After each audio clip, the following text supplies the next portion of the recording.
termo dízimo tem origem bíblica. A palavra vem do latim dízimo ou décimo e significa a 10ª parte de um todo. Os fiéis oferecem 10% do que ganham ao longo do mês. A Igreja Universal nunca escondeu que a principal fonte de recursos é o dízimo, uma prática comum nas igrejas cristãs, inclusive na católica. Os seguidores evangélicos afirmam ter orgulho de fazer doações financeiras. No livro O Bispo, a história revelada de Edir Macedo, o fundador da Universal fala sobre o dízimo. Não é um ato abstrato, teórico. É um compromisso que revela a fé na prática. A de que Deus fica obrigado a esse compromisso com a pessoa que deu o dízimo. Fica obrigado a cumprir a promessa que está na Bíblia. Trazei o dízimo e eu abrirei as janelas do céu. Além disso, não impomos nada. Não cobramos o dízimo de ninguém. Apenas conscientizamos as pessoas dessa prática. É questão de colocar Deus em primeiro lugar na vida. Mas quem são e como vivem os evangélicos que acreditam nessa religião e asseguram ser felizes? Percorremos o Brasil para conhecer de perto essa gente. Só no Brasil são 5.000 templos e 10.000 pastores. Eles atendem a 8 milhões de seguidores da Igreja Universal, o que chamam de maior pronto-socorro espiritual do Brasil. Acho que eu não sou burra a ponto de ficar num lugar que só estariam lá para me explorar, entendeu? Eu me sinto indignado, porque as pessoas que criticam a Igreja Universal, elas não têm noção do que acontece ali em relação ao ser humano. A empresária Rosana lembra que um dia, desesperada, procurou a igreja que sempre frequentou, mas encontrou as portas fechadas. E a única igreja aberta, naquele momento, era tipo 7 horas da manhã, foi a Igreja Universal, né? Com receio, porque eu tinha muito preconceito em relação à igreja.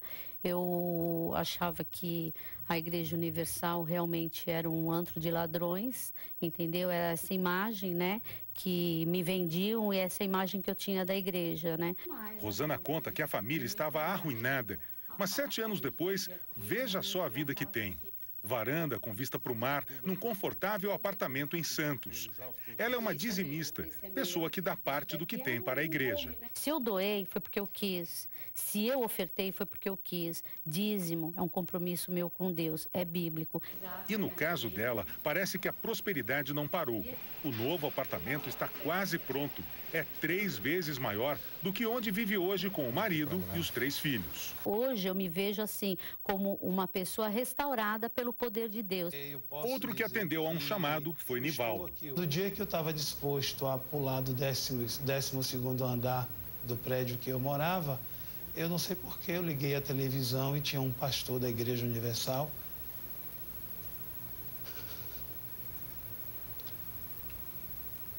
Esse pastor da igreja, ele começou a falar comigo como se ele soubesse de tudo que eu estava passando. E não era pouca coisa, ele estava falido, foi despejado e ficou viúvo de repente, depois que a mulher sofreu um aneurisma cerebral fulminante. Hoje, 15 anos depois, ele tem empresas em 4 estados e mais de 100 funcionários. Seria injusto também da minha parte eu começar a trabalhar, eu começar a mudar de vida e não entender que eu tinha que ajudar a obra de Deus, a Igreja Universal, para que ela também pudesse alcançar outras vidas, né? O médico Francisco Trotti ficou famoso entre as celebridades depois que desenvolveu um método novo para perder peso. Mas, insatisfeito, abandonou a medicina e virou comerciante. Depois de expandir os negócios, foi à falência e perdeu tudo. Resolveu voltar à medicina e encontrou entre os pacientes um que tinha uma história muito parecida. Aconselhado por ele, procurou um pastor da Universal. Ele falou: o senhor olhe para frente e confie em Jesus. Deste dia em diante, o doutor Francisco reencontrou a prosperidade. Jesus me talhou para essa profissão. E eu sei que todo o talento que eu tenho provém dele e disso mergulho muito e a ele eu dedico o sucesso e a vitória do meu trabalho.